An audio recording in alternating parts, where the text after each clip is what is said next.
In a distant land where the sun never fully sets, a village named Lunaria existed in the perpetual twilight. The skies were forever adorned with hues of pink and gold, casting a serene and magical glow upon the village. The people of Lunaria had adapted to their unique environment, finding solace and wonder in eternal twilight. Among the villagers was Ariel, a young artist with his heart as colorful as the sky above. She painted scenes of the twilight, capturing the beauty of the world that surrounded her.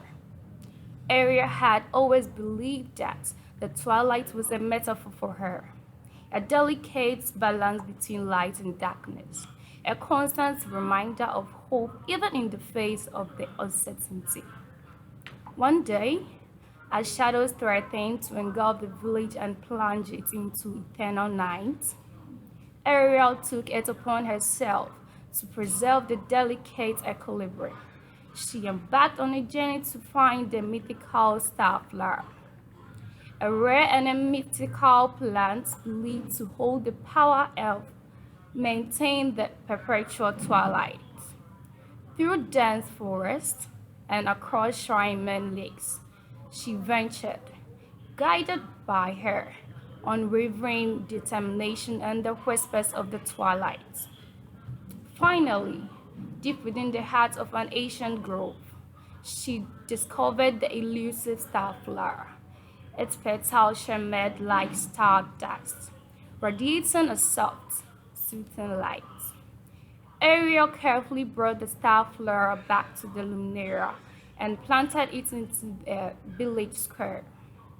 As the flower bloomed, its light spread, pushing back the encroaching darkness.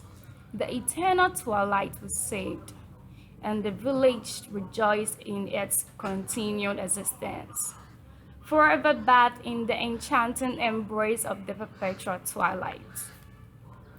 Ariel's paintings became even more vibrant, capturing the renewed beauty of the world.